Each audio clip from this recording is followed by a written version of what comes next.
roll it out section at a time, and then we zip tie it to the post. And then after it's all zip tied, then I'll go back and I use what's called a hog ring and a tool, and it will crimp every foot.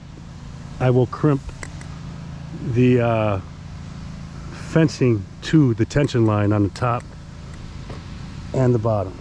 Plus it will be zip tied to each post, like 6 or 7 per post. And this thing will be nice and solid. And then I got to put the gates together, and yeah, put the gates together. That's going to take a while because there's 4 separate gate doors to put together. But once they start going, it goes pretty fast. But I will have another video in a few minutes when I show you how to tighten this tension line on a deer buster's fence. All right, see you in a few minutes. Grow food, not lawns. See you.